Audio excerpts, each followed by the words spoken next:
मेरी शादी को अभी 3 दिन ही गुजरा था। मेरे ससुर ने मुझे आवाज़ देकर पुकारा। मेरे ससुराल में बस मेरे ससुर ही रहते थे और मेरे पति ने शादी की रात ही मुझे ख़ास तौर पर कहा था कि मेरे पापा को गुस्सा बहुत आता है। उन्हें कभी भी किसी बात पर इनकार मत करना, वरना वे गुस्से में पागल हो जाते हैं। 3 दिन से मैं भी यही देख रहा था कि जब मेरे पति अमित को आवाज़ देते तो वह मेरे पति की तो रंगत ही उड़ जाती थी, एकदम से घबरा ही जाती थी उनको, और फट से वे कमरे में बाहर निकल जाते थे। अपने पति की बदहवासी देखकर मेरे दिल में भी ससुर का बड़ा राव था। गुस्से में तो वे वाकई ही रहते थे। शादी के 3 दिन ही गुजरे थे। चौथे दिन था कि जब सुबह की सुबह अमित ने मुझे कहा कि आज हम बाहर घूमने जाएंगे। मैं भी बहुत खुश थी, लेकिन उस वक्त मेरे ससुर ने अमित को पुकारा था। फौरन से कमरे से बाहर चले गए। बाहर से मुझे अपने ससुर के चीखने चिल्लाने की आवाज़ आ रही थी। कह रहे थे कि 3 दिन शादी के हंगामे में गुजर गए। तुम्हें एहसास भी है कि ट्रैफिक में तुम्हारे होने की वजह से कितना नुकसान हो सकता है। आज फिर तुम चिट्ठी करके बैठ गए। अभी के अभी फैक्ट्री पहुँचे। ये सारे वर्कर्स के सर पर खड़े हो ताकि वे ठीक से ही काम करें। तुम्हारी शादी मैंने इसलिए नहीं की कि तुम कमरे ही में घुस कर बैठे रहो और अपनी पत्नी से ही बात करते रहो कि किचन की जिम्मेदारी भी संभाल ले। यहाँ की कोई औरत है क्या नहीं जो उसके नखरे उठाएगी। ये सुनकर मुझे गुस्सा तो बहुत आया था। तभी 3 दिन ही गुजरे थे हमारी शादी को, और इन 3 दिनों में ही नाश्ता बना कर दे रही थी, जिस पर मेरे ससुर कई खामियां निकाल रहे थे। लेकिन अमित ने मुझे प्यार मोहब्बत से यही समझाया था कि पापा की बात का बुरा मत मानना। 3 दिन तो मैं इसी सोच में उलझी रही कि ससुर का मिजाज आखिर ऐसा क्यों है। लेकिन आज तो शोर शराबा मेरे ससुर ने मचाया था। मैं तो बहुत घबरा के रही थी। अमित जब कमरे में दाखिल हुआ तो उनका चेहरा बुझा हुआ था। कहने लगे कि माफ़ी मांगना चाहता हूँ कि फैक्ट्री जाना पड़ेगा। मैंने कहा कोई बात नहीं, काम पहले है, पहले हम फिर भी चले जाएंगे। मैंने भी ऐतराज़ नहीं किया। अमित तो फैक्ट्री पर चले गए। मैं किचन में आकर बेदिली से बर्तन धोने लगी। शादी के चौथे दिन ही मैंने खाना भी बनाया और घर के सारे काम भी मुझसे करने पड़े। मेरे ससुर ने नौकरानी को भी जवाब दे दिया था। कहते थे कि जब बहू घर में आ गई है तो सफाई भी वही करेगी। मैंने पूरे घर की सफाई कर ली थी और थक हार कर अब मैं अपने कमरे में आराम करने के लिए जाने लगी तो मेरे ससुर ने मुझे आवाज़ दी। वे अपने कमरे में बैठे थे। मैंने सर पर अच्छी तरह से दुपट्टा ओढ़ लिया, लेकिन दुपट्टा रेशम था, इसलिए जब अपने ससुर के सामने में गई पूछा, जी पापा जी कुछ चाहिए था आपको? उन्होंने मुझे सर से पार उसे बड़े गौर से देखा, फिर बड़े अजीब अंदाज से अपने सूखे होठों पर जबान फेरी। कहने लगे, दूध दूध दूध पीना है ही। सुनकर मुझे सबसे पहले अपने दुपट्टे का ख्याल आया था, लेकिन मेरे सीने से दुपट्टा सरक चुका था। मैंने फ़ौरन अपना दुपट्टा सही किया और कमरे से बाहर आ गई। मुझे अपने ससुर की ये हरकत अजीब लगी थी। ससुर तो बाप की जगह होता है और बाप कभी भी बेटियों को सर से पांव तक इस तरीके से नहीं देखता। मैं फ़ौरन ही किचन में आ गई। मेरा दिल तो ज़ोर ज़ोर से धड़क रहा था। मुझे बड़ा अजीब सा लगा रहा था। मैंने फ्रिज खोली और दूध का गिलास भर के दुपट्टा अच्छी तरह से खुद पर लपेटकर अपने ससुर के कमरे में आ गई।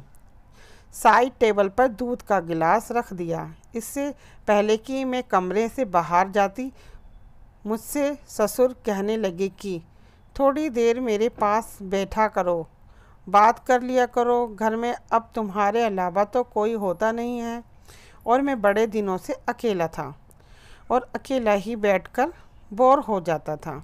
यूं ही सुनकर मैं परेशान सी हो गई थी।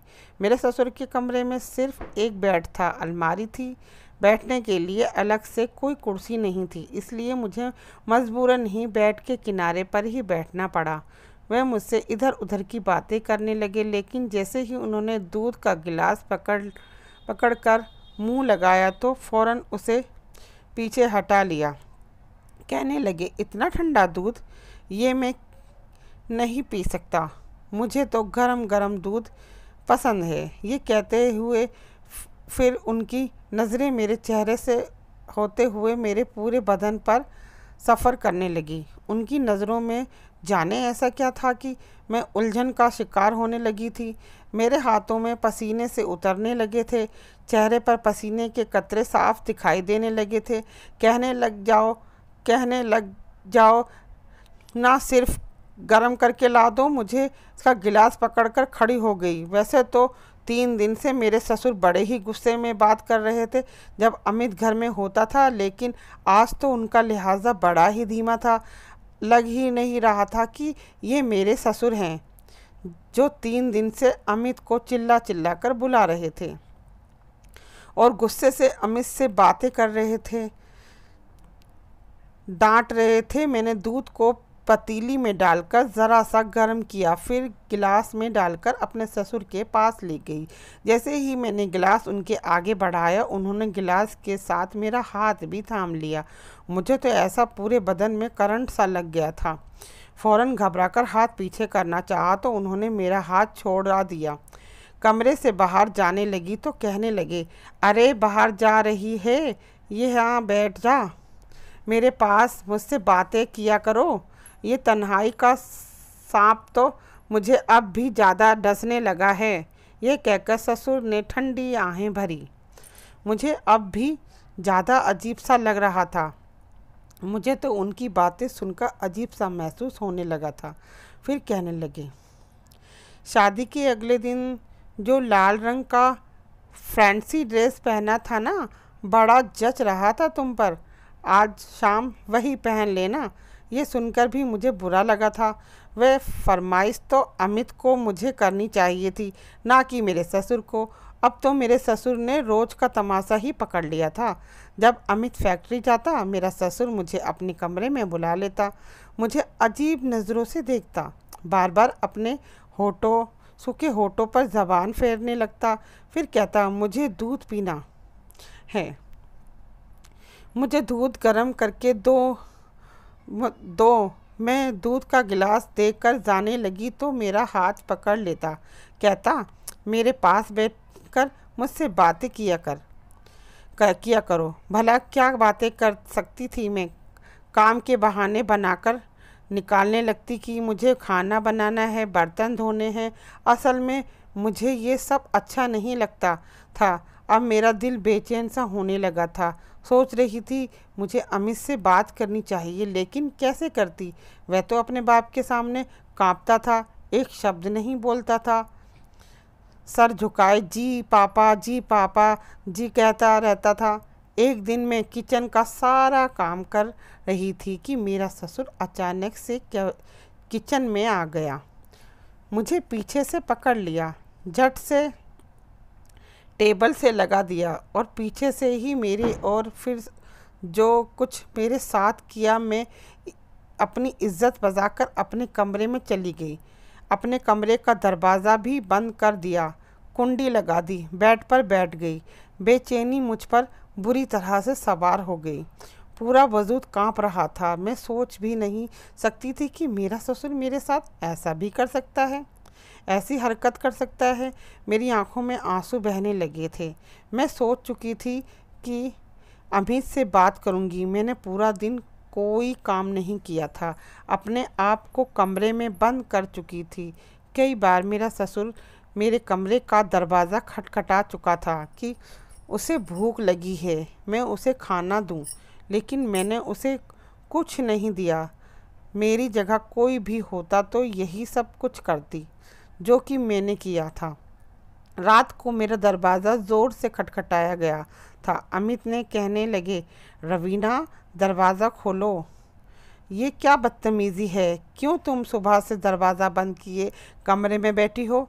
अमित की आवाज़ सुनकर ही मैंने दरवाज़ा खोला था। जैसे ही मैंने दरवाज़ा खोला तो दोनों बाप बेटे मुझे गुस्से से देख रहे थे। कहने लगे, तुम्हें ज़रा भी एहसास और शर्म नहीं है? मेरे बाप सुबह से भूखा बैठा हुआ है और तुमने इन्हें रोटी तक नहीं दी। इन्हें शुगर की बीमारी है। अगर इनकी तबीयत खराब हो जाती तो इनकी जिम्मेदारी कौन उठाता? कहा कहा कि उनकी जिम्मेदारी नहीं संभाल सकती। बेहतर है कि आप कोई भी इंतज़ाम कर लीजिए। मेरा ये कहना था कि अमित गुस्से से भड़क उठा। कहने लगा, ये क्या बदतमीज़ी है? पीछे से मेरे ससुर कहने लगे, देख रहे हो तुम, अभी शनिवार 7 दिन नहीं हुए और इसने अपने रंग दिखाने शुरू कर दिए हैं। मुझे पहले ही पता था कि लड़कियां शादी के बाद ऐसा ही करती हैं, अलग अलग होने के सपने पहले ही आंखों में सजा लेती हैं। मेरा पति कहने लगा, आज तो तुमने ये बात कह दी रवीना, आइंदा से अगर कहा तो मैं तलाक का पेपर पकड़कर तुम्हें विदा कर दूंगा। ये सुनना था कि मेरा रंग उड़ा था। मेरे पापा पहले से ही 6 बेटियों थीं। वे शरीफ इंसान थे। बड़ी मुश्किल से ही दहेज इकट्ठा करके एक एक बेटी की शादी कर रहे थे। मेरी माँ भी मुझे विदा करने के वक्त बोल चुकी थी कि अभी कभी भी लड़कर हमारे घर पर वापस मत आना, अपने पति और ससुर की हर बात मानना और अपना घर बसाने की कोशिश करना। लेकिन जो कुछ मेरा ससुर चाहता था वह मैं नहीं कर सकती थी। उसकी हरकतें और बेवकूफ़ी गुस्ताखियाँ दिन पर दिन बढ़ती जा रही थी। उस वक्त अमित जितने गुस्से में थे, मैं अगर बताती तो यकीन मुझे से ही झूठ कहते। मैंने कोई जवाब नहीं दिया, जाकर बैठ गई। मेरे ससुर कहने लगे, अमित, इसको आखिरी बार समझा दो, इसका दिमाग सही कर दो, वरना फिर मैं इसकी माँ से जाकर बात करूँगा। उसके बाप से कहूँगा कि संभालो अपनी बेटी। यह कहकर वे गुस्से से वहाँ से चले गए। मैंने एक गुस्सा भरी नज़र से अपने ससुर पर डाली। फिर अमित कहने लगा कि क्या प्रॉब्लम है तुम्हें? साथ तुम्हारे सर पर कौन से 8-10 नवंबर का बोझ है जो तुम्हें संभालना नहीं जाता? अरे मेरे एक ही तो पापा हैं, ना मैं माँ है ना कोई बहन है। ऐसी ज़िंदगी तो लड़कियाँ ख्वाहिश करती हैं जहाँ उनके सर पर कोई जिम्मेदारी ना हो। मैंने कहा कि काश कि मेरी सास और देवर नंद होते तो आज जिस हाल से गुज़र रही हूँ उस हाल से गुज़रती। मेरी बात पर वे मुझे गुस्से से देखने लगे। कहने लगे, ऐसी कौन सी मिसालें पैदा कर दिए हैं पापा ने? तुम्हारे सर पर सिर्फ 2 वक्त तो रोटी देना पड़ती है, वह भी तुम्हें बोझ लग रही है। देख, अपने झगड़ा फसाद नहीं किया जाता। फैक्ट्री से थका हारा आता हूँ और आते ही सब कुछ नहीं देख सकता। मुझे सुकून चाहिए। मेरे शादी सुकून हासिल करने के लिए की थी, ना कि फसाद झगड़ा देखने के लिए। मैंने कहा कि अमित, ऐसा करो, अपने पापा की शादी करवा दो। मेरा ये कहना था कि एक जोरदार थप्पड़ अमित ने मुझे मुंह पर मारा था। कहने लगे, शर्म नहीं आती तुम्हें ऐसी बातें करते हुए? ये बाप की उम्र है शादी की। क्या मेरे बाप की 2 रोटियां भी तुम पर इतनी बोझ बन गई हैं जो तुम्हें पकाने भारी पड़ रहा है? मैंने कहा, तुम मेरी बात नहीं समझ रहे हो। वह कहने लगा, ये कौन सी बात है जिससे मैं समझूं? बेतुकी सी बात है। मेरे बाप की उम्र 65 साल है, कब्र में पाँव हैं, शुगर ब्लड प्रेशर मरीज हैं, और तुम चाहती हो इस उम्र में मेरा बाप एक औरत की जिम्मेदारी संभाले? अब इन्हें क्या पता थी कि उनका बाप अपने बेटे की पत्नी पर नज़र रखे हुआ है। मैंने कहा कि आप शादी करवा दें, मैं आपके बाप और माँ दोनों को संभाल लूँगी। मेरी बात पर वह अजीब सी हंसी हंसा और कहने लगा कि मेरे बाप की तो 2 रोटियां तुमसे पकाई नहीं जा रही हैं और तुम मेरी सौतेली माँ को संभाल लोगी। ये घर और बिजनेस फैक्ट्री सब मेरे बाप के नाम है। अगर कोई उनकी पत्नी की हैसियत से आ गई तो सब कुछ अपने कब्ज़े में कर लेगी मुझे और तुम्हें धक्के मारकर निकाल देगी इस घर से। पापा के गुस्से से तुम अच्छी तरह से वाकिफ़ हो। जब गुस्से में आते हैं तो किसी का लिहाज नहीं करते। मैं चुपचाप पापा की सुनता हूँ। अब दोबारा से पापा की शादी का नाम मत लेना। ये कहकर वे कमरे से बाहर निकल गया। अब मैं सोच में पड़ गई थी कि मुझे क्या करना चाहिए। अपने ससुर की इस तरह की हरकतें बर्दाश्त नहीं कर सकती थी और मैके जाने का मतलब था कि मैं अपने घर बर्बाद कर बैठती। हम लड़कियां भी कितनी मजबूर होती हैं। अपना घर बसाने के लिए क्या कुछ हमें बर्दाश्त करना पड़ता है। अब मैं तलाक ले लेती तो दोबारा मेरी शादी का सवाल ही पैदा नहीं था। अगर मैं तलाकशुदा हो जाती तो मेरी छोटी बहनों के भी रिश्ते आने बंद हो जाते। तड़प तड़प कर आंसू बहा रही थी। दुपट्टे से साफ करने लगी कि फ़ौरन से अमित की आवाज़ आ गई। कहने लगा, रवीना बाहर आओ, जल्दी से नाश्ता पराठा बना कर दो। पापा को बाज़ार का खाना हज़म नहीं होता। मैंने बाहर जाकर नाश्ता बनाया और कमरे में आ गई। मैंने उस दिन खाना भी नहीं खाया था, लेकिन अमित ने एक बार भी मुझे ये नहीं कहा तुम भी पूरे दिन से भूखी हो, खाना खा लो। मर्द कभी औरत की परवाह नहीं करता, बस उसे अपने कामों से मतलब होता है। अमित का शुमार भी ऐसे ही मर्दों में था। मैंने उसके बाद अपने होठ बंद कर लिए थे। अमित उस फैक्ट्री चले गए तो मेरे ससुर मुझे आवाज़ देने लगा। मैं बड़ी मजबूर में और बेबसी में उनके कमरे तक गई। मुझे देखकर वह अजीब सी हंसी हंसने लगा। तुम क्या समझती थी तुम्हारे हुस्न का जादू मेरे बेटे के सर पर चढ़ गया होगा और तुम्हारे लिए वे मुझे छोड़ देगा, मुझे अलग होकर तुम्हें एक अलग घर ले लेगा। अपनी सोच को बदल लो तो बेहतर है। मैंने उसके पर अच्छी तरह से कतर रखे हैं, वे कर भी नहीं सकता। तुम भी जा सकती हो, इसलिए मैंने किसी अमीर घर आने की लड़की से अपने बेटे की शादी नहीं की कि वह बेटे को उठाकर ले जाए। इसलिए तुम्हें ले आया हूँ, क्योंकि जानता था कि तुम्हारे बाप के हालत ऐसे नहीं थे कि तुम्हारा घर बसाने के बाद दोबारा से तुम्हें अपने घर बैठा सके या अलग से कोई घर दिला सके। अब अगर तुम चाहती हो कि तुम्हारी ज़िंदगी आसान हो तो तुम वही करोगी जो मैं तुम्हें कहूँगा। बेहद परेशान होकर रह गई थी कि कहने लगे, जाओ जाकर मेरे लिए गर्म दूध लेकर आओ। ये शब्द मेरे अंदर आग लगा देता था। मेरा जी चाहता था कि मैं अपने आप को ख़त्म कर लूं। ऐसी गंदी और बेइज्जत भरी ज़िंदगी मुझसे बर्दाश्त नहीं हो रही थी। अब यही कहती थी कि खाना पीना अपने ससुर के कमरे में पहुंचाकर फ़ौरन बाहर आ जाती थी। ना उसके पास बैठती थी, ना बात करती थी। ज़्यादातर वक्त अपने कमरे में गुजारने लगी थी। एक दिन तो हद हो गई।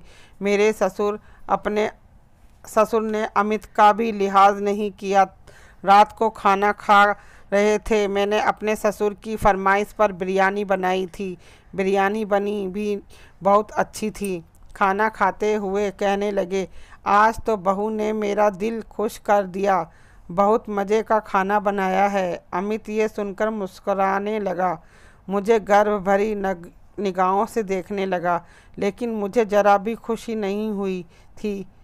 फिर जेब से मेरे ससुर ने 3,000 निकाले और मेरी तरफ बढ़ाए। कहने लगा, ये लो तुम्हारा इनाम, इसे रख लो। लेकिन मैंने इनकार कर दिया। मैंने कहा, मैं अपना फ़र्ज़ निभा रही हूँ, मुझे ये नहीं चाहिए। मैं इनकार करना चाहती थी कि मुझे घूरने लगा। कहने लगा, पापा अपनी खुशी से दे रहे हैं, इनकार नहीं करते, रख लो। चाहते तो वो भी 3,000 पकड़ लिया। बर्तन उठाने के लिए जैसे ही खड़ी हुई तो मेरा ससुर भी खड़ा हो गया। मेरी तरफ बढ़कर मुझे अपने गले लगा लिया और मेरे माथे पर चूम लिया। मैं तो यूं ही कि जैसे पत्थर की मूरत बन गई थी। कहने लगा, मैं तुम्हारे बदले हुए रवैये पर बहुत खुश हूँ। ऐसा ही रहोगी तो बहुत जल्द मेरे दिल में जगह बना लोगी। ये कहकर वे अपने कमरे में चले गए। अमित को देख रही थी कि उसके चेहरे पर कोई भी असर नहीं था, लेकिन मुझे ये चीज़ बहुत बुरी लगी। मैंने कहा कि पापा का ये कौन सा तरीका है? मैं उनकी सगी बेटी नहीं हूँ। उनको चाहिए मुझसे दूरी रख कर बात किया करें। उनका क्या हक बनता है मुझे अपने सीने लगाने का? ईश्वर ने भी तो एक उम्र के बाद बाप और बेटी को भी दूरी रखने के लिए कहा है, और माँ बेटे में भी मेरी इस बात पर अमित भड़क उठे। कहने लगे, तुम इतनी छोटी सोच की मालिक हो सकती है, मैंने कभी सोचा नहीं था। मेरा बाप तुम्हें अपनी बेटी समझता है? क्या हुआ जो तुम्हें सरासा हाथ लगा दिया, तुम्हारे सर पर प्यार कर लिया? अजीब लड़की हो तुम। बजाय इसके कि पापा के दिल में जगह बनाओ, तुम हर बात पर ऐतराज़ करती हो। वह धीमे लहजे में मुझे घुर्रा कर बोल रहा था। कहने लगा, शुक्र करो कि पापा ने ये बात नहीं सुन ली, वरना बहुत सी मुसीबत बढ़ जाती। मेरे सर पर फिर उंगली उठाकर मुझे चेतावनी देने लगा। कहने लगा, मैं तुम्हें आखिर बार समझा रहा हूँ रवीना, अपना रवैया पापा से ठीक रखा करो। मैं रोने लगी। मैंने कहा, अमित मेरी बर्दाश्त की हद ख़त्म हो चुकी है। ऐसा करो, मुझे जहर लाकर दे दो या अपने बाप की शादी करवा दो। ये कह के मेरे कमरे में चली गई। कुछ देर बाद ही बाहर डोरबेल बजी तो फिर बाहर शोर आवाज़ आने लगी। मैं कमरे में बाहर आई तो मुझे पता चला कि मेरा एक देवर भी है जो सऊदी में एजुकेशन हासिल करने गया था, और वो वापस आ चुका है। वह भी अपनी पत्नी के साथ मेरे देवर से वही शादी कर चुकी थी, और मेरा ससुर अपने नाराज़ था, इसलिए उसे घर आने की इजाज़त नहीं दी थी। और ना ही इस बात का हमें कुछ मालूम था कि अमित का कोई भी है। मैं उन दोनों पति पत्नी को देखकर हैरान भी थी। ससुर अभी भी गुस्से में खड़े थे। कहने लगे, अगर अपनी मर्जी से शादी की थी तो फिर यहाँ वापस क्यों आ लाए? वहीं रहते। हाथ जोड़कर माफ़ी मांगने लगा। फिर अमित ने भी कहा कि पापा गुस्सा जाने दीजिए, जो होना था हो गया। कमलेश को गले लगा लीजिए। बहरहाल अब मेरी देवरानी भी आ चुकी थी। काफ़ी खूबसूरत सी दुबली पतली सी लड़की थी। मैं भी शुक्र की अब मैं अकेली मैं नहीं हूँ। मैं देवरानी काफ़ी खुश मिजाज और बातूनी किस्म की लड़की थी। मेरे घर साथ घुल मिल गई थी। कमलेश अमित के साथ फैक्ट्री जाने लगा था। मेरे ससुर का ध्यान मुझसे हटकर अब देवरानी की तरफ हो गया था। एक रात खाना खाने के दौरान कहने लगे कि अब मेरे सारे काम छोटी बहू करेगी। वह भी खुशी खुशी तैयार हो गई। कहने लगी, ठीक है पापा, आपको भी जो भी चाहिए होगा मुझसे मांगा करें। कमलेश भी ये सुनकर मुस्कुराने लगा कि लेकिन कुछ दिनों गुजरे थे कि एक बार मेरी देवरानी जया जब ससुर के कमरे से बाहर आई तो वे बड़ी बेहवास थी। बार बार अपने चेहरे का पसीना पोंछ रही थी। मैं समझ सकती थी कि वह किस तकलीफ से गुजर रही थी। किचन में जाकर चुपचाप बर्तन धोने लगी। मैंने पूछा, क्या हुआ? तो वो कहने लगी, मुझे पापा की आदतें बड़ी अजीब लगती हैं। अजीब नज़रों से देखते हैं, कभी हाथ पकड़ लेते हैं, कभी झटक से गले लगा लेते हैं, कभी अपना अजीब सी बातें करते हैं जिससे सुनकर मेरी कानों की लो तक लाल हो जाती है।